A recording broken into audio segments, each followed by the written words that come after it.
सर्वमंगलमांगल्यं सर्वकल्याणकारकं प्रधानं सर्वधर्माणां जैनं जयतु शासनं जैनं जयतु शासनं। पंच परमेष्टि भगवान की जय हो। आचार्य श्री गुरुवर कुंद कुंद महाराज की जय हो। आचार्य श्री गुरुवर विद्यासागर महाराज की जय हो। दैनिक प्रश्नों की श्रृंखला में अपना प्रसंग चल रहा है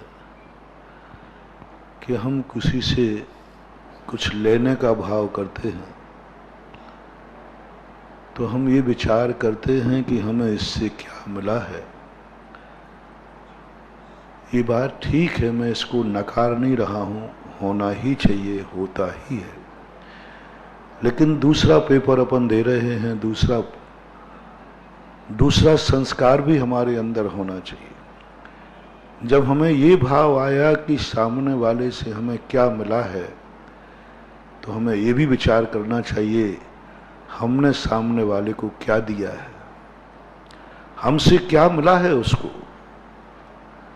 यदि ये दोनों पेपर एक समान नंबर वाले हो जाएं तो ये संसार भी स्वर्ग हो जाए, यह सारी दुनिया एक ऐसी पवित्र पावन हो जाए। क्योंकि हर व्यक्ति शोषण कर रहा है, हर व्यक्ति चूस रहा है, हर व्यक्ति हर वस्तु से कुछ लेना चाह रहा है, देने के संबंध में विचार ही नहीं करता। मैंने कहा था ना एक बार, हम चाहते हैं इन पेड़ों से हमें खूब फसल खूब फल मिले, खूब फल मिले, चारों तरफ मेरे लिए छाया मिले, जब भी मैं चलूं छाया में चलूं, जब भी मैं फल खाऊं चारों तरफ।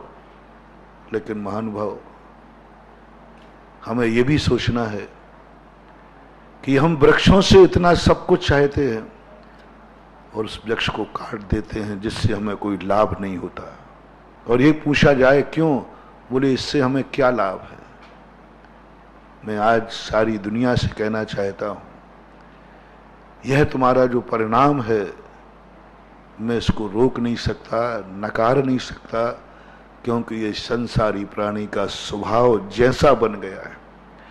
ये संसारी प्राणी का आएगा ही आएगा, कितना भी लाख प्रयास करें, आने दो। मैंने तुम्हारी इस नीति को एक्सेप्ट किया, आने दो, आने दो, जितना आ सके उतना आने दो। लेने का भाव करो, सोचो मुझे इससे कितना मिल सकता है, अधिक से अधिक लेने का भाव करो। लेकिन बस दूसरी बात पर मेरा विचार करो, जो बोर्ड का एग्जाम है, बोर्ड का पेपर है, जिसमें 90% तो कम से कम मान लो फेल है। महानुभाव, लोकल पढ़ाई में कितने भी तुम पास हो जाओ, बोर्ड की परीक्षा में पास नहीं होगे तो आप कभी अपनी जिंदगी सुख से नहीं बिता पाओगे, ज्वाइन नहीं कर पाओगे, कहीं नौकरी नहीं मिलेगी। लोकल पेपरों की मार्कशीट नहीं देखी जाती, मार्कशीट देखी जाती बोर्ड की। इसी प्रकार इतबारे दुनिया में सुखी बनाने के लिए कहीं कोई नहीं देखेगा तुमने ये परिणाम कितना किया, कितना चाहा। बोर्ड का पेपर है, विचार करो आज से ही, विगत दिनों से भी कह रहा हूं, तुमने इस पेड़ को क्या दिया है, तुमने इस हरियाली को क्या दिया है। 5 पेड़ काटने का भाव किया, क्या 5 पेड़ लगाने का भाव किया। 5 वृक्ष काटने का भाव किया कि 5 पेड़ लगाने का भाव किया। हमने 100 पत्ते तोड़ने के भाव किए, क्या कभी एक पेड़ में हरियाली देने का भाव किया। क्या सोचा कि मैं एक सूखे पेड़ को हरा बनाऊंगा, एक जो सूखी तरफ जा रहा है उसमें खाद पानी देकर हरा बनाऊंगा, क्योंकि मैं दिन भर में ना जाने कितने पत्ते तोड़ता हूं। मैं तोड़ने की मना नहीं करूंगा। मैं ऐसा कोई आदेश नहीं दूंगा जिस आदेश को तुम पालन ना कर सको। मैं कोई ऐसा आदेश नहीं दूंगा जिस आदेश को तुम्हें पालन करने में गुरु की आज्ञा का उल्लंघन करना पड़े। हमारे महावीर स्वामी ने ऐसा कोई आदेश नहीं दिया जिससे तुम्हें महावीर की वाणी का अवहेलना करना पड़े। नहीं कहूंगा कि तुम पत्ते मत तोड़ना, तुम तोड़ोगे, जरूरत है। कभी खाने के नाम से, कभी औषधि के नाम से, कभी सब्जी के नाम से, कभी गाय के नाम से, कभी फसल के नाम से, और कभी तुम्हारे मन की चंचलता के नाम से। करोगे, तुमसे होगा। कोई भी आज तक संसार का व्यक्ति ऐसा नहीं जी पाया दुनिया में जिसने अपनी जिंदगी को किसी न किसी पेड़ को, वनस्पति को छिन्न भिन्न न किया हो। लेकिन मैं दूसरी बात कह रहा हूं, बस हर व्यक्ति के लिए एक इसकी पढ़ाई शुरू करो कि मैंने पत्ते तोड़े हैं लेकिन हरियाली कितने पेड़ों में लाए। हमने पेड़ काटे हैं, लगाए कितने हैं। मैंने एक बार तुम्हें डिस्ट्रैक्शन दिया था बहुत पहले कि एक व्यक्ति कम से कम अपनी जिंदगी में 5 पेड़ खा जाता है, कम से कम। बड़ा पेड़ ले लें, मान लो पीपल जैसे 5 पेड़, वो भी छोटे मोटे पेड़ नहीं, पीपल जैसे, बरगद जैसे पेड़, क्योंकि पूरी जिंदगी भर की सब्जी, पूरी जिंदगी भर का फर्नीचर, लकड़ियां घर में, गेहूं चावल सब ये मिलाया जाए, और जब मरता है तो 2 क्विंटल तो लकड़ी खाते ही है। 3.5 क्विंटल बता रहे महाराज, 3.5 क्विंटल लकड़ी बोल रहे। पूरा गिनो एक दिन। मेरे कहना क्या, तुम थोड़ा हिसाब लगाओ। मैं तुम्हें सुखी करना चाह रहा हूं। मैं तुम्हारे लिए सस्य श्यामला भूमि देना चाहता हूं। मैं तुम्हारे चारों तरफ हरियाली बिछाना चाहता हूं। थोड़ा एक दिन मेरे लिए दे दो, बस एक दिन मेरे लिए, मात्र एक के लिए दे दो कि तुम्हारे जीवन में वनस्पति का उपयोग कितना हुआ आपके लिए। चलो परिवार बैठ के हो जाओ, बैठ जाओ सब। तुम्हारे जीवन में कितनी लकड़ियों का उपयोग हुआ, फर्नीचर, पलंग, गाड़ी घोड़ा, जो कुछ भी तुम्हारे पास, और सब्जी का प्रतिदिन का हिसाब लगाओ। गेहूं चना दाल ये सब वनस्पतियां हैं। मैंने बहुत कम कहे, 5 पेड़ के बराबर वनस्पति तुम नष्ट कर देते हो, और वो भी बड़ा पेड़। महानुभाव, मैं इसको कैसे रोकूं? तुम रोकोगे भी नहीं, मैं रोकूंगा भी नहीं, तुम्हारी आवश्यकता है। लेकिन बस इतना तो कर सकता हूं, मैं रोक नहीं सकता तुम्हें, लेकिन कुछ करने को तो कह सकता हूं। ऐसे कितने लोग हैं जिन्होंने अपनी जिंदगी में कभी वनस्पति का उपयोग नहीं किया हो, और 5 पेड़ नहीं खाए हो, 5 पेड़ों का उपयोग नहीं किया हो। लेकिन कितने लोग ऐसे हैं आज भी इस 1.5-1.25 अरब की जनता में जिन्होंने अपनी जिंदगी में 1 पेड़ नहीं लगाया होगा। 1 पेड़ नहीं लगाया जिंदगी में। 90% ऐसे होंगे। 90% लोग ऐसे हैं जिन्होंने अपनी जिंदगी में 1 पेड़ नहीं लगाया। ये तुम्हारा शोषणपना तुम्हारी जिंदगी को ऐसा अभिशप्त करेगा कि तुम हरियाली देखने को तरस जाओगे, एक एक दाना खाने को तरस जाओगे, एक पेड़ की छाया भी नहीं मिलेगी। ऐसे जीव पैदा होते हैं छठे काल में, ऐसे जीव पैदा होते हैं मरुस्थलों में, ऐसे ही जीव पैदा होते हैं नरकों में। क्योंकि पूरी जिंदगी भर महानुभाव थोड़ा मन बनाओ, मन बनाओ कि प्रकृति ने हमें क्या दिया है, वनस्पति हमें क्या देती है, इससे हमें क्या लाभ है। अब ये बनाओ, मैं इस वनस्पति को क्या देता हूं। बंधुओं, कम से कम जो भी प्रवचन सुन रहे हैं उनके लिए एक नियम लेना है, मरने के पहले इस पृथ्वी पर कम से कम 1 पेड़ जिंदा रख के छोड़ के जाना है। पेड़ लगाना नहीं है, पेड़ को जिंदा रख के छोड़ना। 1 पेड़ जिंदा करके मरना। तुम मरने के पहले 1 पेड़ तुम जब मरो तो वो पेड़ को पूछ लेना, वो पेड़ जिंदा है जो मैंने लगाया था। हर व्यक्ति 1 पेड़ कम से कम कह रहा हूं, और अधिकतम तुम जितने लगाओ उतने हैं। मध्यम 5 पेड़, पंचवटी और कुछ बात नहीं बंधु, 5 का अपनी जिंदगी का बहुत बड़ा पंचवटी। 5 पेड़ लगा के मरो, मैं तुम्हें गारंटी देता हूं, मैं तुम्हारे लिए प्रकृति की तरफ से वरदान देता हूं कि तुम कभी भी हरियाली से रहित नहीं होगे। तुम्हारी जिंदगी में कभी अकाल नहीं पड़ेगा। तुम जहां भी जन्मोगे वहां सुकाल होगा। तुम जहां भी जन्मोगे वहां की भूमि सस्य श्यामला होगी, सब तरफ से हरी भरी होगी। बस तुम्हें हर व्यक्ति को एक नियम लेना है, मैं 5 पेड़ लगा के मरूंगा। 5 पेड़ जिंदा छोड़ के मरना, ऐसे नहीं कि पौधा लगा दिया, काट देते हैं बरगद के पेड़ और लगा देते हैं बैगन गुलिया, ये नहीं। जो पेड़, बड़े पेड़ लगाना, भारी भरकम पेड़ लगाना, कहीं लगाओ, तुम्हारी मर्जी पड़े जहां पड़ाओ। इतना जंगल है, छायादार लगाओ, जंगल में लगाओ, इतना जंगल पड़ा है। नहीं पड़ा है तीर्थ क्षेत्रों पर लगाओ, नहीं पड़ा है फार्म हाउस में लगाओ, कहीं लगाओ, सड़क के किनारे लगा दो। इतनी सारी सड़कें सूखी पड़ी हैं, पूरी सारी सड़कें सूखी पड़ी हैं, हाईवे के सारे पेड़ काट दिए। मेरा कहना आपसे, सरकार से, अपनी पंचायत से, अपनी नगर पालिका से, प्रशासन से लिखा के लिखो, एक गांव से दूसरे गांव के बीच की जितनी सड़क है उस पर हर व्यक्ति 5-5 पेड़ की जिम्मेवारी ले लेवे। और हर व्यक्ति के पास वाहन है, गाड़ी है, घोड़ा है, अपने पास उस पर टंकी रखे पानी की और प्रतिदिन पानी सींचने जावे। उनको टी गार्ड लगावे, उनके लिए टी गार्ड के साथ साथ उसके लिए खाद देवे। और एक गांव से दूसरे गांव की दूरी मुश्किल से 5 किलोमीटर की होती है अपने भारत में, मुश्किल से। हाईवे पे मिला लो तो 5-10 किलोमीटर बना लो, और 5-10 किलोमीटर में एक गांव में कम से कम 2000-3000 लोग रहते हैं, 2000-3000। और एक व्यक्ति यदि 2000 लोग रहते हैं और एक व्यक्ति 5 पेड़ लगाएगा तो कितने हो गए भाई? 10,000 पेड़ में दूसरा गांव आ जाएगा। दूसरा गांव वाले को यही नियम दो, सारी सड़कों के किनारे सरकारी है, पेड़ लगाने की जगह है, सरकार मंजूरी दे देगी तुरंत। लेकिन लगा के मत छोड़ना, उनको जिंदा रखना है, जिंदा छोड़ना है। यदि ये सारे भारत के लोगों ने नियम ले लिया, कितनी बड़ी उपलब्धि हो जाएगी। सारी भूमि सस्य श्यामला हरियाली से भर जाएगी।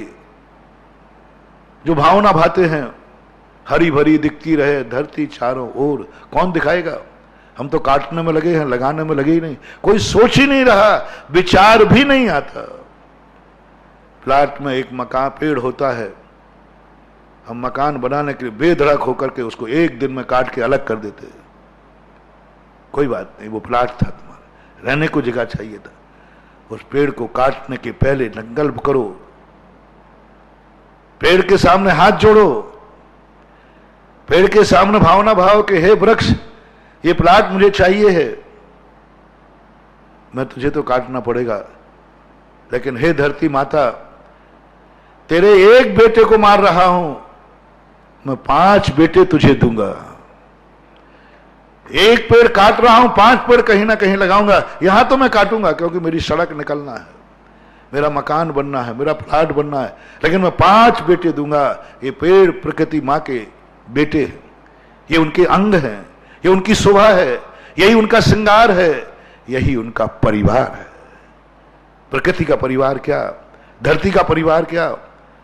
इस धरती का परिवार है ये वृक्ष। जैसे आपका पेड़ एक घर में एक व्यक्ति मरता है, क्या स्थिति बन जाती है? इस धरती का परिवार, एक मां का एक बेटा मरता है तो उस मां की क्या हालत हो जाती है? धरती मां का एक पेड़ रूपी बेटा कटता है, मरता है, तो धरती मां का क्या हाल होता है? यह कभी आपने विचार नहीं किया, सोचा नहीं, क्योंकि उसकी आवाज तुम सुन नहीं सकते। उसकी आवाज सुनते हैं हम साधु लोग, उसकी आवाज सुनती है जनवाणी मां, उसकी आवाज सुनते हैं महावीर जैसे परम करुणा के पुजारी, सुनते हैं आवाज इनकी। तुम आवाज नहीं सुन पाओ, मैं तुम्हारे लिए निर्देश दे रहा हूं, जैसा तुम्हारा एक बेटा मर जाए, वो भी जवान होके मर जाए, पोते होते ही मर जाए, प्रौढ़ होके मर जाए, बीच जवानी में मर जाए, उसका हश्र क्या होगा।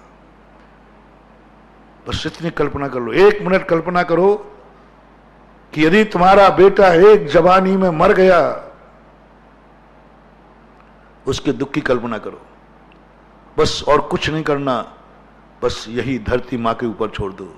एक पेड़ कट गया, एक पेड़ काट दिया, वो भी जवान पेड़ काट दिया, हरा भरा पेड़ काट दिया, बूढ़ा नहीं था, सूखा नहीं था, जवान था, हरियाणा सस श्यामला, सब फल फूलों से भरा था, वो काट दिया गया। बीसे बंधुओं, धरती मां का अभिशाप, तैयार रहो। इसलिए काटने के पहले कह रहा हूं, अभिशाप के बाद फिर वरदान काम नहीं करता। अभिशाप के बाद वरदान काम नहीं करता। आग लगने पर कुआं काम नहीं करता, मरने के बाद दवाई काम नहीं करती। अभिशाप के बाद फिर कोई वरदान काम नहीं करेगा। इसलिए अभिशाप के पहले ही वरदान ले लो। और जो पेड़, जो धरती मां वरदान दे देती है, वो फिर कभी अभिशाप नहीं देती। मैं बहुत बड़ी कला सिखा रहा हूं। जो पहले अभिशाप दे देगा या दे देगी, उसके बाद उसका वरदान नहीं फलता, फिर उसके बाद उसका वरदान उसके हाथ में नहीं रहता। आपने वैष्णव दर्शन में देखा होगा, जिन जिन लोगों ने वरदान अभिशाप दे दिए, बाद में वे लोग उन्हीं के पास पहुंचे तो भी वे अभिशाप वापस नहीं ले पाए, वे वरदान नहीं दे पाए। कितने ऐसे प्रसंग है, दशरथ का प्रसंग है, वरदान अभिशाप वापस नहीं हुआ। सैकड़ों उदाहरण है, अभिशाप वापस नहीं हुआ।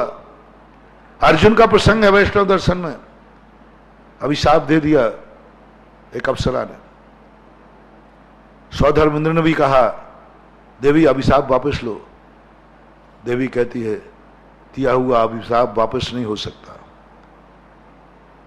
जिंदगी भर के लिए अभिशाप था, 1 साल में कर दिया, लेकिन मिला। अभिशाप देने के बाद वो वरदान भी देना चाहे, बद्दुआ मिलने के बाद दुआ भी देना चाहे, तो महानुभाव एक बहुत अच्छी नीति प्रवचन के दौरान आ गई। आप सब लोग नियम बना लें, सब लोग समझ लें प्रकृति का। किसी व्यक्ति ने यदि बद्दुआ हमें दे दी है, अब उससे अपन लाख प्रसन्न कर लें, लाख क्षमा मांग लें, वो लाख अपने पक्ष में दुआ में हो जाए, उसकी दुआ अपन को फलेगी नहीं। वो देगा दुआ, मिट गया, छोड़ दिया, कह दिया ठीक है मैंने गलती की, तुझे बद्दुआ दे करके नहीं देना चाहिए। लेकिन एक बार बद्दुआ दे चुका, अब उसकी दुआ काम नहीं करेगी, क्योंकि बद्दुआ उसी ने दी थी। एक बार किसी ने अपना बुरा विचार लिया, अब वो अपना अच्छा विचारेगा भी तो अच्छा होगा नहीं, होगा नहीं, कितने प्रयास कर ले। एक बार किसी ने अभिशाप दे दिया अपने में संबंध में, अब वो लाख वरदान देवे, लाख अभिशाप देवे, लाख आश्वासन देवे, वो दिया हुआ अभिशाप कटने वाला नहीं महानुभाव। इसलिए मेरा कहना है, महानुभाव सामने वाला अभिशाप न दे पाए। और ये भी नीति समझ लेना, यदि किसी ने वरदान दे दिया है फिर उसका अभिशाप फलता नहीं है। प्रकृति ने सिद्धांत बनाया, किसी ने यदि हमें वरदान दे दिया, अब वो कल यदि वो वरदान को वापस लेना चाहे तो नहीं ले सका, और कल वो अभिशाप देना चाहे, उसका अभिशाप फलेगा नहीं, क्योंकि वो एक बार वरदान दे चुका है। रावण के संबंध में आता है, सारे देवता पहुंच गए रावण के पास, ब्रह्मा जी के पास, महादेव के पास, सब ने कहा कि आपने ये क्या किया वरदान दे करके। तो दिव्य शक्ति कहती है, अब मैं वरदान वापस नहीं दे सकता, मेरे से गलती हुई, नहीं देना चाहिए।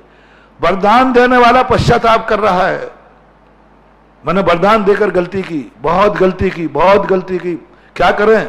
साहब ने मीटिंग की, लेकिन दिया हुआ वरदान वापस नहीं होता। रावण को दिया हुआ वरदान वापस नहीं ले पाए, रावण अत्याचार करता रहा। एक बार विद्याएं सिद्ध हो जाती हैं वरदान के रूप में, उनको बहुत अनर्थ होना करना पड़ता है। जो कराता वो करता, वापस हो ही नहीं सकती विद्या। जैन दर्शन में भी यही है। एक बार विद्या सिद्ध हो गई स्थूल भद्र आदि को, वापस नहीं हुई, गुरु वापस नहीं ले पाए। गुरु ने नहीं कह पाए कि मैं अपनी विद्या वापस लेता हूं, दे दी, दिया हुआ माल वापस नहीं होता। और उसने अत्याचार किए। हमारे यहां 1200 विद्याएं सिद्ध हो जाती हैं एक श्रमण को, और 1200 विद्याओं के माध्यम इतने अनर्थ करता है, इतने अनर्थ करता है, उन अनर्थों की कल्पना नहीं, लेकिन विद्याएं कुछ नहीं कर पाते, वापस नहीं हो सकते। रवि सेन महाराज ने पूज्यवर्य पुराण में कहा, जब रावण की विद्याएं रामचंद्र जी के पास आके कहते हैं कि आप रावण को इस समय क्यों मार दुख दे रहे हो जिस समय वो धर्म ध्यान कर रहा है, तो लक्ष्मण कहते हैं, हे विद्याओ देवताओ, अभी तुम्हें नीति ध्यान में आ रही है? रावण ने जो अनीति की, मेरी भाभी का अपहरण किया, तो उन्होंने कहा, लक्ष्मण भैया समझो मेरी देवताओं की बात है, हम जिसको प्रसन्न हो जाते हैं, जिसको वरदान के रूप में मिल जाते हैं, हम कुछ नहीं कर सकते, वो जो करना चाहे सो करे। आप समझो मेरी मजबूरी है। वो प्रसंग पढ़ करके इतनी बड़ी शिक्षा मिली कि एक बार वरदान मिल जाने के बाद वो कभी वापस नहीं होता। इसलिए मैं इस प्रसंग में कहना चाहता हूं कि वनस्पति को काटने के पहले उससे वरदान ले लेना, पेड़ को काटने के पहले वरदान ले लेना, उसके क्रोध होने के पहले क्षमा मांग लेना। अपराध के पहले क्षमा मांग ली जाती है तो सामने वाला भी ढीला पड़ जाता है, पहले मांग लेना।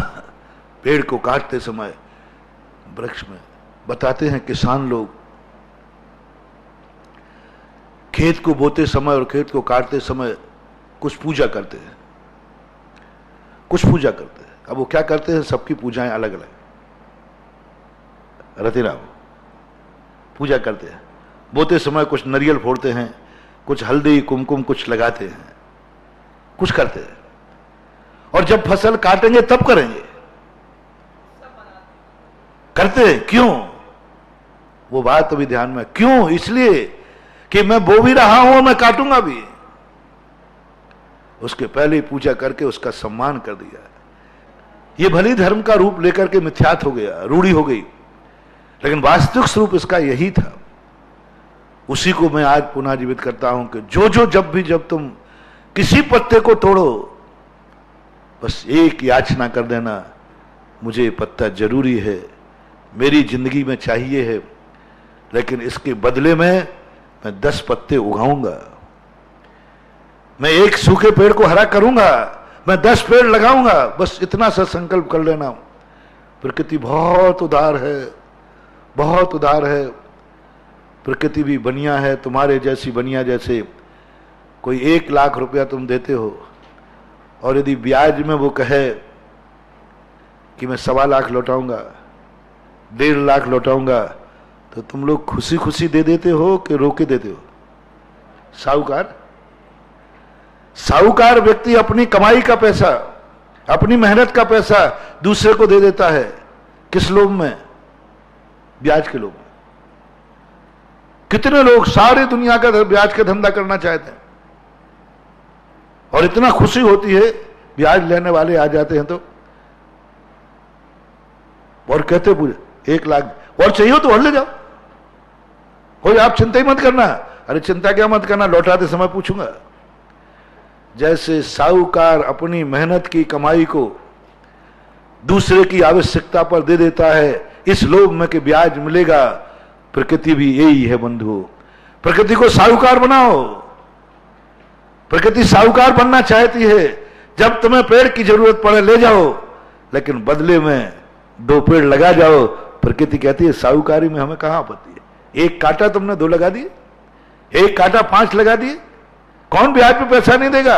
आप ब्याज की दर बढ़ाते जाइए, किसको कितना पैसा चाहिए। इस दुनिया में पैसे की कमी नहीं है, जितना चाहिए ब्याज की दर बढ़ाते जाइए। 1 रुपया नहीं मिले तो 2 कर दो, 3 कर दो, 5 कर दो, 5 रुपया सैकड़ा कर दो। अब ये पंडाल भर दूं नोटों से, सामने वाले को विश्वास दिलाना पड़ेगा कि 5 रुपया तुम्हें मिलेगा। एक दिन भर के अंदर लोग लेके आ जाएंगे ट्रक भर भर के 5 रुपया सैकड़ा गारंटी होना चाहिए। प्रकृति भी कहती है मैं तुम्हें सब कुछ देने को तैयार हूं, ब्याज लौटा देना। मैं ब्याज के लौटाओ, एक पेड़ लगाओ दो, एक पेड़ काटो 2 लगाओ, प्रकृति साहूकार बन जाएगी। और जिस नगर में, जिस देश में साहूकार रहते हैं, उस घर में कोई गरीब भूखा नहीं सो सकता, पक्का है। कोई गरीब बीमारी से नहीं मर सकता, ये पक्का है, क्योंकि साहूकार है। इस सृष्टि को साहूकार बना दो और उसको इतना लोभ दे दो, इतना लोभ दे दो, इतना लोभ दे दो कि वो अपनी मेहनत की प्रत्येक कमाई तुम जब चाहो तब देने को तैयार है। और पूछे एक पेड़ काटा आपने, एक और चाहिए क्या? प्रकृति कहे एक और चाहिए तो काट लो, क्या फर्क पड़ता है, हमारे पास तो बहुत पेड़ है। पर लेकिन ध्यान रखना, नीचे जमा करा देना कि 5 लगाऊंगा। तुम बन रहे हो अत्याचारी, तुम बन रहे हो शोषण करने वाले, तुम ऋण लेने वाले ऋणी नहीं बन रहे हो, परंतु साहूकार बनाओ। ये दूसरा पेपर सारे भारत को देना है। जिसको इस दुनिया में जीना है, सुखी रहना है, ये दूसरा पेपर देना है, जरूर देना है। ये बोर्ड का एग्जाम हर गांव में, हर व्यक्ति जो मेरा प्रवचन सुन रहा हो, आज दिन भर में ये मोबाइल से ये प्रवचन को प्रेषित करेगा, आज की बात को बताएगा, दूसरे को बताएगा कि भाई तुम्हारे लिए पृथ्वी को साहूकार बनाना है। गुरु का आदेश है, उपदेश है, संदेश है। और जब जब तुम पेड़ काटो, उससे सामने संकल्प करना, काटने के पहले हम 5 लगाएंगे, 2 लगाएंगे, 3 लगाएंगे, जीवित रखेंगे। इसी प्रकार हम दुनिया से प्रकृति का परिवार है। जल, क्या जल को हम चाहते हैं? हमें स्वच्छ जल मिले, हमें पवित्र जल मिले, मिल जाएगा। लेकिन तुमने जल तो चाहा है, लेकिन तुमने जल को क्या दिया? नालियां, गंदगी। जल तुम्हें नदी देती है स्वच्छ जल, और तुम देते हो नदी को एक नाली, फैक्ट्री की नाली। बड़ी बड़ी नदियां देखो, जिन नदियों में मुनियों की उपाधि दी जाती थी। गजब, मैंने तुम्हारी पूजा में पढ़ा, आज से 150-200 साल पहले की पूजाएं पढ़ी ध्यानत राय की। मुनि का मन निर्मल कैसे है? जैसे गंगा का जल। गंगा का जल जैसे निर्मल होता है, ऐसे मुनियों का मन निर्मल होता है, ऐसा आपकी पूजा में लिखा। आज भी नदियां कैसे हो गई? तुमने क्या दिया नदी को? नदी को तुमने दिया गटर, नदी को तुमने दिया फिर फैक्ट्री का प्रदूषण। आज सारी नदियां कितनी गंदी हो गई। हमने ये विचार कर, ये तो अभी आज भी कहते हैं नदियों से आजकल स्वच्छ जल नहीं मिलता, नदियां आजकल सूखने लगी। अरे नदी कहती है महाराज इनसे पूछो इन्होंने हमें क्या दिया है। यदि सारी दुनिया ये नियम ले लेती कि जो नदी हमें स्वच्छ जल देती है, हम उसे गंदा जल नहीं देंगे, हमारी नाली नदी में नहीं जाएगी, नाले में नदी नहीं जाएगी। प्रत्येक भारत का व्यक्ति, नदी को तो वैसे ही वैष्णव दर्शन में माता कहा गया। माता तुम्हें दूध देती है, तुम उसको गंदगी देते हो। माता है नदी तुम्हारी। और नदी के लिए दूसरी बात, कितना पवित्र था नदी का जल। लोग प्रातःकाल उठ करके नदी में से जल चढ़ाते थे सूर्य को, आचमन करते थे, और इतना पवित्र था कि जन्म जन्म के लोग उसमें नहाते थे, पाप धुलते थे। गंगा नहा दिया, जमुना नहा दिया, ओह पाप धुल गए, सब तर गए, इतने पावन थी नदियां। आज पानी को छूना भी मुश्किल दिख रहा है। मैंने गंगा और जमुना को साक्षात देखा है, साक्षात देखा है। पानी बिल्कुल लाल, गंदा, छूने लायक भी नहीं लगा, देखने का भी मन नहीं होता। ये किसका परिणाम है? नदियों से हमने जल तो चाहा है, और जब सूख गई तो तुमने कहा इस नदी से मुझे क्या लाभ है, मुझे इस नदी से कितना लाभ है। ये तो तुमने किया। बस एक पेपर और दे दो, नदी को तुमसे क्या मिला है। बस इतना सब। गंगा ने हमें सब कुछ दिया है, गंगा को हमने क्या दिया? गंगा ने मुझे जीवन दिया है, हमने गंगा को मुर्दे दिए हैं। गंगा का जल का नाम जीवन भी है, जल का नाम अमृत है। नाम वाला एक छोटा सा ग्रंथ है, उसमें अमृत नाम लिखा गया जल को। जल अमृत है, उसने हमें जीवन दिया। जब हम गंगा का जल या नदियों का पानी पीते हैं, हमारे प्राण बच जाते हैं, हम जीते हैं। और हम उस नदी को क्या लौटाते हैं? मुर्दा। हम नदी को क्या लौटाते हैं? मुर्दी हड्डियां, फूल। क्या है तमाशा? गंगा जैसी पवित्र नदी को हम मुर्दा दे रहे हैं, वो जीता दे रहा है। किसने कहा था? कौन से शास्त्र में लिखा था कि नदियों में मुर्दे बहाना चाहिए? मुर्दे बहाना चाहिए? कौन से शास्त्र में लिखा था कि नदियों में जाकर के हड्डियां बहाना चाहिए? पवित्र नदी है। जिस हड्डी को तुम छूते नहाते हो, जिस मुर्दे को छूते नहाते हो, वह गंगा जैसी मां को, नर्मदा जैसी नदियों को फेंक देते हो। सोचो, विचार करो। आज सारी दुनिया को विचार करना है बस इस पर, क्योंकि मैं विगत दिनों से बोर्ड का एग्जाम ले रहा हूं अपने भक्तों का, और भक्तों के भक्तों का, उनके भक्तों का कोई ना कहीं से जुड़ा हुआ है। हर व्यक्ति इस बात को भेजे कि नदी के लिए तुम क्या दोगे, नदी के लिए तुम क्या देते हो, क्या देते हो? क्या नदी का टूटा हुआ किनारा कभी बनाया? नदी के किनारे कभी तुमने एक पेड़ लगा करके उस नदी को सुरक्षित किया? नहीं किया। हर गांव वालों को आज आदेश है, उपदेश है, किसी गांव की नाली का पानी नदी में नहीं जाएगा, नाले में नहीं जाएगा। कहां जाएगा? कोई दूसरा उपाय सोचो। पहले भी गंदगी थी। हर घर के बाहर एक गड्ढा होता था, और गड्ढे में सूखता था, मिट्टी के अंदर जाता था। इस ढंग से गड्ढा बनाते थे वो कि वो पानी नीचे सूखता जाता था, कितनी पानी गिर जाए। नदी और नाले में नहीं जाएगा। नदी नाले में जाना अपमान माना जाता था, पाप माना जाता था, कि नदी को माता मानते थे, पूज्य मानते थे, और उसके लिए उसमें गंदगी नहीं जाने देंगे। आज सारा भारत यदि वस्तुतः आज नहाने के नाम आते तो आप नहाने जाते। कोई नर्मदा नहा रहा है, कोई गंगा नहा रहा है, कोई पुष्कर, सब जगह नहा रहा है। मैं इसके संबंध में कुछ भी नहीं कहना चाहता, बस मैं कह रहा हूं कि सारा भारत एक नियम ले ले कि हमारे फैक्ट्री की, हमारे घर की नाली गंदा पानी नदी में नहीं जाएगा। नदी माता है, नदी पवित्र है, नदी जीवन देती है।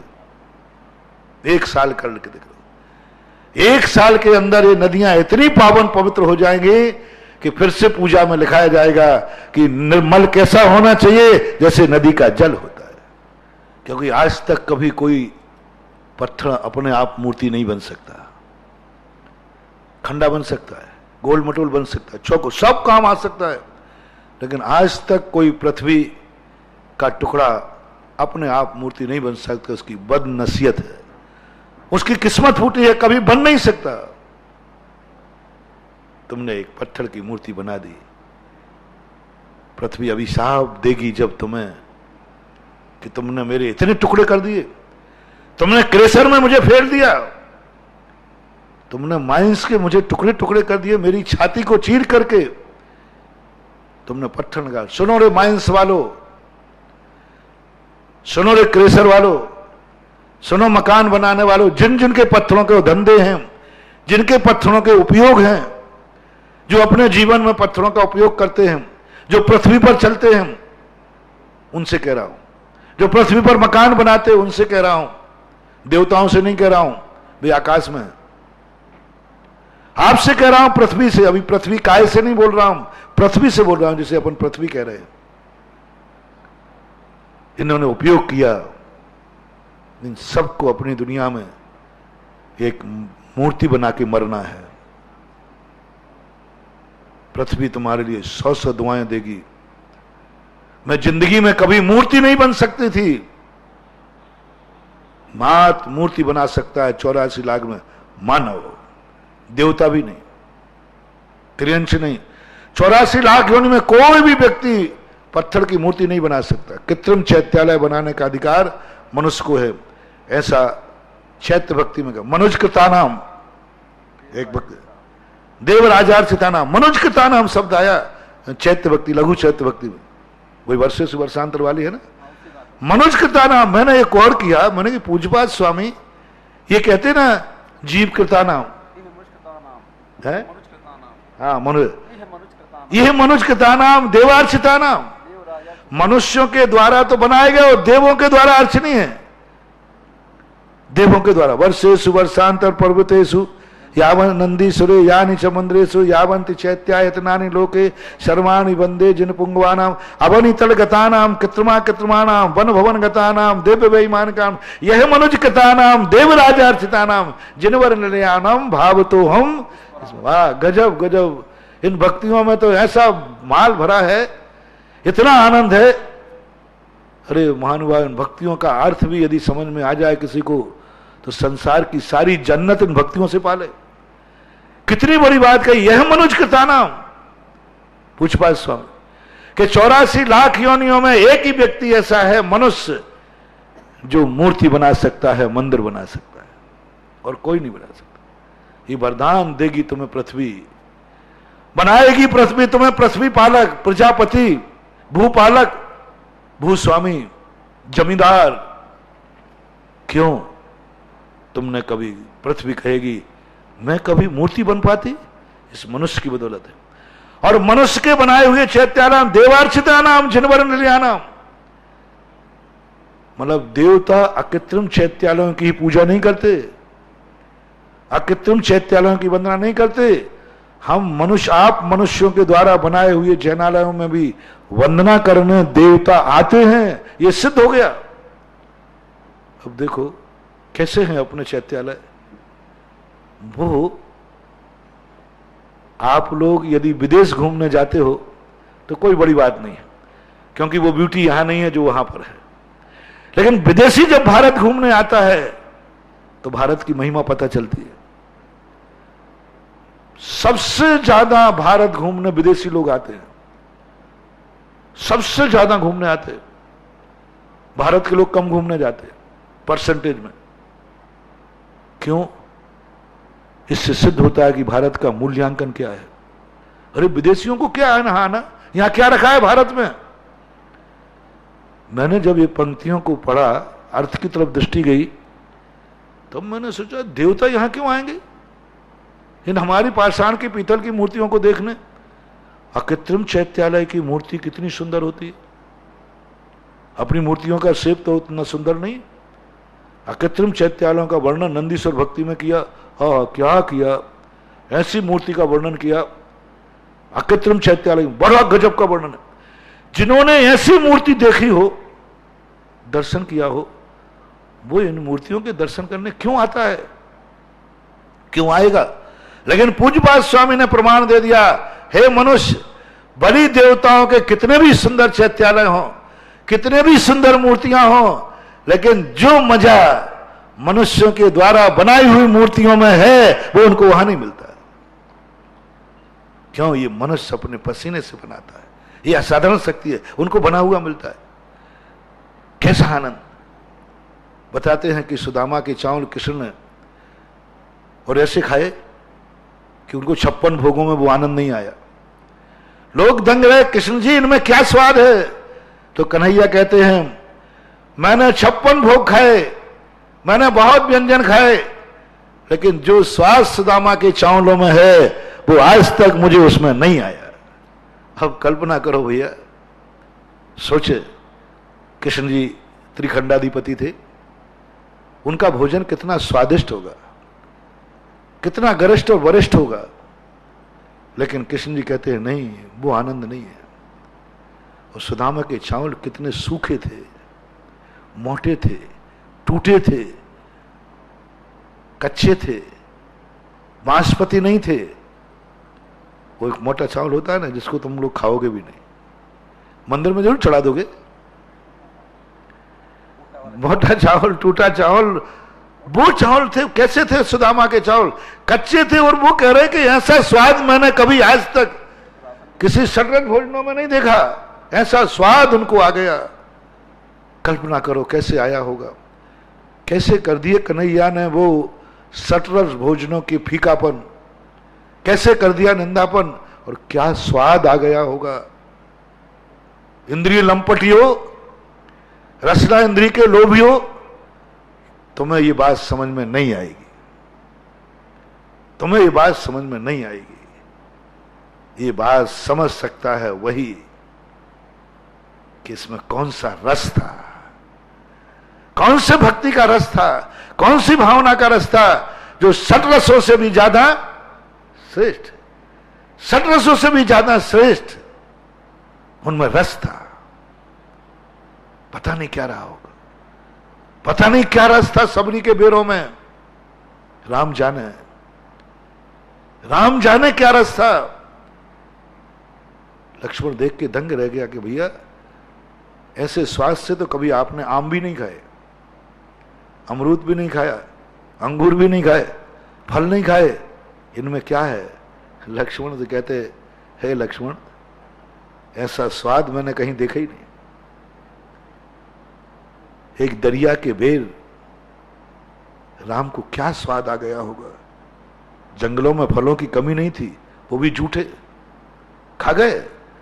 और ऐसे के वो स्वाद आज तक बार बार लक्ष्मण से एक ही बार कहते वन में समय, जब लक्ष्मण बहुत अच्छे अच्छे फल लाता, लक्ष्मण पूरी जिंदगी भर तरस गया। एक बार भैया से प्रशंसा चाहता हूं, लक्ष्मण आज गजब के फल लाए तुम, ऐसा स्वाद तो मैंने देखा ही नहीं। बेचारा लक्ष्मण जिंदगी भर नए नए फल लाता था। सीता ने भी बहुत फल बनाए, बहुत फल खिलाए, लेकिन जब भी रामचंद्र जी कहते हैं लक्ष्मण राम सीता आज तो मैंने अच्छे फल आए ना, वो आज तो स्वाद आया कि नहीं, तो रामचंद्र जी वो स्वाद नहीं है जो सबरी के बेरों में था। दोनों कर्म ठोक लेते। लक्ष्मण कहता है क्या करूं मैं, भैया क्यों नहीं आ रहा स्वाद। बोले लक्ष्मण तू फल तो अच्छे लाता है, लेकिन तेरे फलों में भैया का राग रूपी किरकिरी डली है, मोह है। तू इसलिए ला रहा है कि मैं तेरा भाई हूं, तुझे मुझे राग है, वो राग रूपी किरकिरी, मोह रूपी किरकिरी डली है, इसलिए स्वाद बिगड़ रहा है। तो सीता भाभी बोले ये तो और ज्यादा मोह है, इसमें तो और किरकिरी डली है। पत्नी जब पति को भोजन कराती है तो उसका राग ज्यादा होता है। बोले इसमें तो और ज्यादा, ये पत्नी है, ये पति मान के खिलाती है, इसमें राग है और मोह है, स्वार्थ है, इसलिए वो मजा नहीं आ पा रहा है।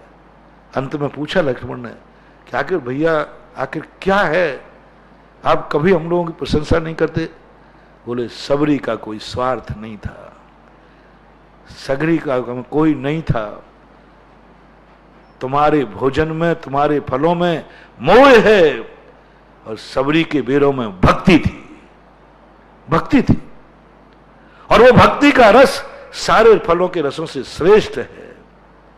इसी प्रकार कृष्ण जी ने जब एक बार कहा, रसोइयों ने पूछा, रसोईया कहते बोले तुम इसलिए बनाते हो कि मैं तुम्हारा स्वामी हूं, तुम्हारा अच्छा भोजन बनाओगे, अच्छा खिलाओगे, तुम पुरस्कार मिलेगा, प्रशंसा मिलेगी, तुम्हारी पदोन्नति होगी, क्योंकि राजा को प्रसन्न कर देवे कोई खाने वाला कुछ भी दे सकता है। तुम्हारी नौकरी का सवाल है, तुम्हारे पुरस्कार का सवाल है, तुम्हारे मोह का सवाल है। मां भी बेटे को खिलाएगी, उसका मोह जागेगा, राग जागेगा। 16,000 रानियों ने कहा तुम मुझे भोजन कराओगी, लेकिन राग जागेगा, मैं तुम्हारा पति हूं ना। आपके भोजन कराने में अंतर आ जाता है। जब अपनों को भोजन कराते हो तो अलग रहता है, दूसरों को कराते हो तो अलग रहता है। वो चीज नहीं रहेगी, वो चीज नहीं जो सुदामा के चावल मोह के नहीं थे, राग के नहीं थे, भक्ति के थे, श्रद्धा के थे, खाली हाथ नहीं जाना है इसलिए थे, खाली हाथ नहीं जाना है इसलिए थे। जो सब तरफ से खाली था फिर भी खाली हाथ नहीं आना चाहता है। जो सब कुछ से भरा हुआ था उसको भी कुछ लाना चाहता है। स्वयं खाली था सुदामा सब तरफ से, फिर भी खाली हाथ नहीं जाना चाहता। तुम्हारी ये दशा होती ना, तुम कहते जब है ही नहीं तो ले आऊं क्या।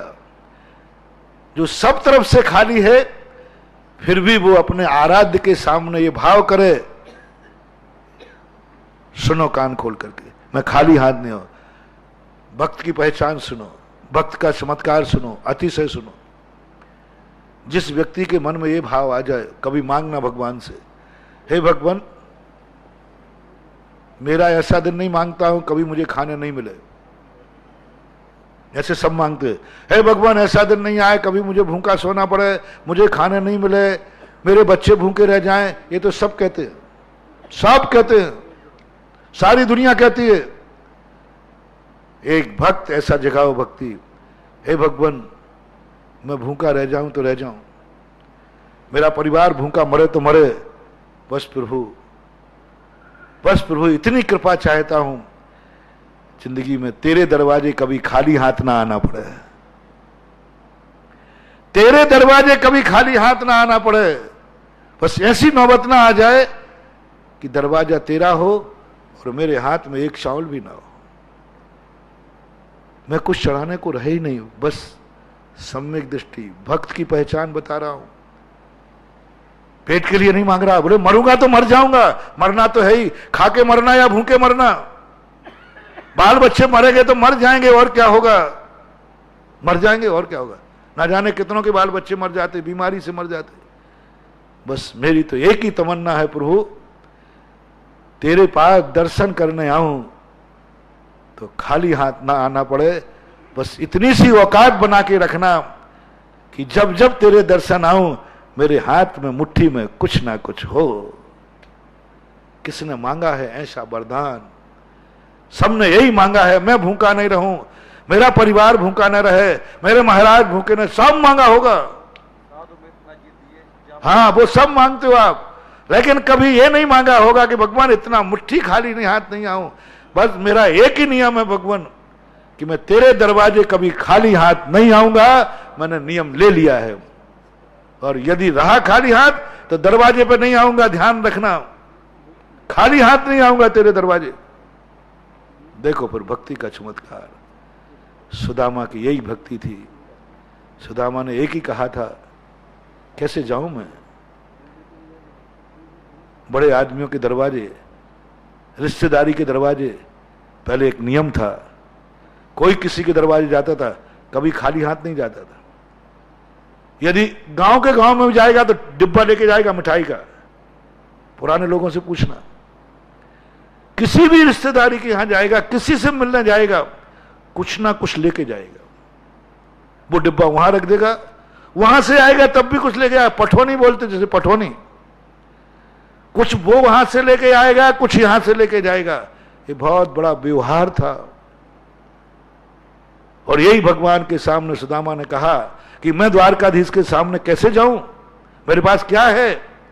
तब कृष्ण ने कहा, जो सब कुछ खाली है फिर भी खाली हाथ नहीं आया, और जहां सब कुछ है फिर भी मुझे देने आया है। मेरे पास सब कुछ है फिर भी मुझे देने आया है, और जिसके पास कुछ नहीं है वो लेके आया है। यही स्थिति भगवान के सामने बना दो। भगवान के सामने क्या नहीं है, क्या चाहिए है। जिसके पास कुछ नहीं है, कुछ नहीं चाहिए है, उसी को देने जाना है। जिसको कुछ नहीं चाहिए, सब कुछ है, उसी को देने जाना है। और कब जाना है? जिस समय तुम्हारे पास कुछ नहीं है उस समय देने जाना है। बस वो स्वाद था उन चावलों के अंदर, वो आनंद था चावलों के अंदर। ये चावलों को, ये अर्घ में तुम्हारा वो आनंद भर दो। कुछ नहीं चाहिए, छोड़ दो आज से मांगना। मांगना पड़े तो बस एक मुट्ठी चावल मांगना, खाने के लिए नहीं। काय के लिए? खाने के लिए नहीं। उदक चंदन तंदुल, बस भगवान इतने में यदि मेरे प्राण भी निकल जाएं, बस तुझे चरणों में चढ़ाते चढ़ाते मेरे प्राण निकल जाएं। ऐसा परिणाम, ये परिणाम शबरी के राम के बेरों में आया, सुदामा के उसमें आया। जैन दर्शन में यही एक न एक घटना हर दर्शनकार ने ऐसी की है। उत्तर पुराणकार ने पूज्यवर गुणभद्र महाराज ने महावीर स्वामी की कर दी, छिलके दिला दिए चंदना से, छिलके उल्लू के छिलके कोई नहीं खाता, और महावीर छिलके लेने चले गए और बड़े बड़े राजा महाराजा खड़े रहे, छिलके ले लिए। क्या स्वाद था, क्या आनंद था, क्या रहा होगा ये। समझो महानुभाव, इन सिद्धांतों को यदि हम समझ जाएंगे तो हमें बहुत कुछ मिल जाएगा। देने की सोचो, चाहे बड़ा आदमी हो चाहे छोटा आदमी हो। कम से कम पहला नियम, जिससे कुछ भी हमें नहीं मिले तो भी नियम करो। सर्वोत्कृष्ट व्यक्ति का नाम घोषित कर रहा हूं। सर्वोत्कृष्ट संसार का सबसे श्रेष्ठ महाजन आदमी वो है जिसको जहीं से कुछ भी नहीं मिलता और वो उसे सब कुछ देने को तैयार है। जहां से कुछ नहीं मिलता, मिलेगा भी नहीं, उम्मीद भी नहीं और भाव भी नहीं, उसको तुम्हें देने का कभी भाव आया? इससे और एक डिक्टेंशन और कर दूं, जो तुम्हारा दुश्मन है, जिसने तुम्हारा सर्वनाश किया है, जिसने तुम्हें लूट लिया है, जिसने तुम्हें मार डाला है, जिसने तुम्हारे सारे गरीब परिवार को सब कुछ नाश कर दिया, उसको भी कुछ देने का भाव आया क्या? उसके भी भले का विचार आया क्या? जिसने तुम्हारा सब कुछ मिटा दिया, सब कुछ लुटा दिया, परम दुश्मन है, क्या उसके लिए कभी भगवान से प्रार्थना की? बता रहा हूं, 2 प्रार्थनाएं करना है जिससे तुम डिक्टेंशन प्राप्त कर लोगे। पहला ये कि उसके लिए कभी भगवान से माला फेरना, हे भगवान उसका भी कल्याण हो। किसका? किसका? जिसने तुम्हारा सर्वनाश किया है, सब कुछ मिटा डाला है, उस दुश्मन के प्रति तुम्हें भाव करना है, उसका भी कल्याण हो, उसका भी कल्याण हो। तुम नहीं कर पाओगे, वो गुरुओं के खाते छोड़ो। लेकिन कुछ मनुष्य हुए हैं जिन्होंने दुश्मन का भी कल्याण किया है।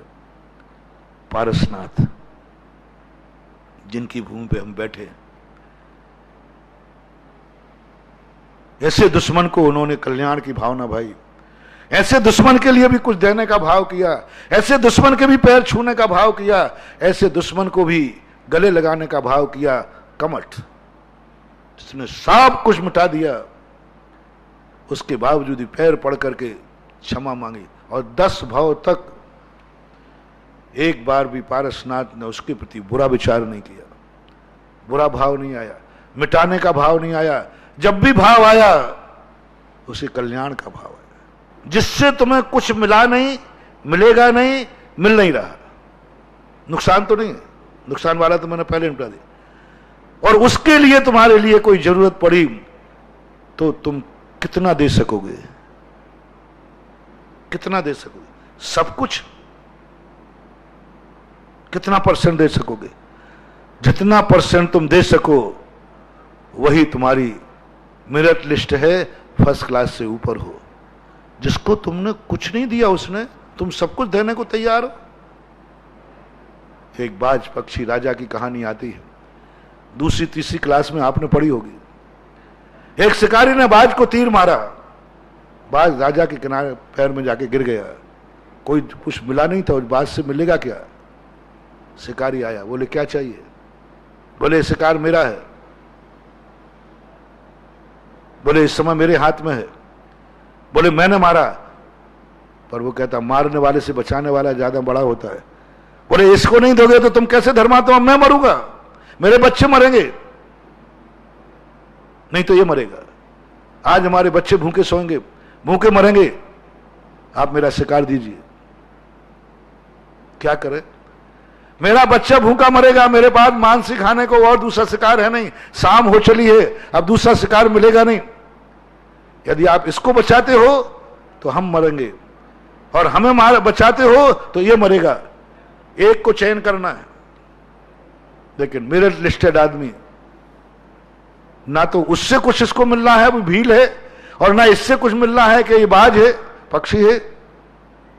क्या बात है भाई, किस लिए मारते हो? बोले मांस के लिए। बस मांस के लिए कटार निकाली, अपनी जंघा का माल तराजू पर तौलने के लिए दे दिया। बोले बाज को एक कारा तराजू पर रखो, और मांस निकाल दिया अपनी जंघा का और कहा ले जाओ। ओह, जिससे कुछ नहीं मिला, मिल नहीं रहा, मिलेगा नहीं, उसे सब कुछ दे दिया, सब कुछ दे दिया। क्या तुम्हारे मन में कभी ऐसा भाव आया कि इसने मुझे कुछ नहीं दिया, कुछ भी नहीं मिलेगा, लेकिन मैं इसको सब कुछ दे दूंगा, पूरा समर्पण कर दूंगा, जिंदगी न लुटा दूंगा, भले मुझे कुछ मिले या नहीं मिले, लेकिन इसको यदि जरूरत पड़ेगी तो मैं सब कुछ दे दूंगा। ऐसा भाव कभी आ जाए तो तुम्हारा बोर्ड एग्जाम में, बोर्ड के एग्जाम के अच्छे नंबर लाने की बात कर रहा हूं, बोर्ड में मेरिट लिस्ट में आ जाओगे यदि ये कर लिया। यदि ये नहीं बन सका तो फर्स्ट क्लास में आना है। कम से कम जो तुम्हें कुछ देता है उसको कुछ तो दो रे, जितना देता है उतना तो दो, जो मैंने सब बता दिया है पहले, सब प्रश्न बता दिए। फर्स्ट क्लास में आने वाले लोग वो कहेंगे जो मुझे जितना देगा मैं उसको उतना दूंगा, मैं किसी का कर्जा लेके नहीं मरूंगा, किसी का भार लेके नहीं मरूंगा, जो मुझे मेरे ऊपर जितना उपकार करेगा मैं उसके ऊपर करूंगा, एक एक पाई पाई से करूंगा, मन से वचन से काय से करूंगा, क्योंकि उसने मेरे ऊपर उपकार कृत उपकारम न विस्मरंती साधवा। कम से कम उन लोगों का हित मत करना जिनका तुम्हारे ऊपर उपकार है, जिनने तुम्हारे ऊपर हित किया है। पहला नियम ये लिखो, हम उनके ऊपर उपकार करेंगे। दूसरे नंबर पर वो हैं सेकंड डिवीजन पास होना चाहते हो तो जिनके ऊपर हमारे ऊपर जिनके उपकार हैं, हम कुछ दे पाए या ना दे पाए, लेकिन हम उनके ऊपर अपकार तो नहीं करेंगे, उनका विनाश तो नहीं करेंगे, उनका विनाश तो नहीं करेंगे, क्योंकि उनका हमारे ऊपर उपकार है। वो हंस वाली बात बताई थी ना, चूहे को शरण दे दी हंस ने। हंस ने क्या किया तो चूहे ने क्या किया, बिलाव से बचा लिया उसने, हंस ने, और जैसे ही वो चूहा हुआ उसके पंख काट दिए, बिलाव चला गया, दूर करने की बात कही तो उसके पंख नीचे गिर गए। बोले चूहा राम ये क्या किया तूने? बोले ये तो मेरा स्वभाव है। दुनिया ने कहा अरे धिक्कार है रे मूसक, जिसने तुझे शरण दी तूने उसी के पंखे काट दिए, उसी के पंख काट दिए। इतना मत करना कम से कम कि ठीक है तुम उपकार के बदले उपकार नहीं कर सकते हो तो उपकारी का कभी अपकार नहीं करना, ये सेकंड डिवीजन है। थर्ड डिवीजन कह के और खत्म करो। थर्ड डिवीजन कौन है? जिनसे हमें जो कुछ मिलता है उसका कुछ अंश तो लौटा दो, ब्याज तो लौटा दो, कुछ तो लौटा दो, थोड़ा तो लौटा दो, थोड़ा तो उपकार कर लो कम से कम उनके ऊपर कि इन्होंने हमारे ऊपर इतना उपकार किया, मैं पूरा तो उपकार नहीं लौटा पाऊंगा, कुछ अंश में तो लौटा पाऊंगा, अंश में तो लौटा पाऊंगा। और अंत में तुम्हें ग्रेस देकर के प्रवचन खत्म करता हूं। इतना भी नहीं कर सको तो जिन्होंने तुम्हारे ऊपर उपकार किया है अंश भी मत देना, कम से कम आभार तो मान लेना,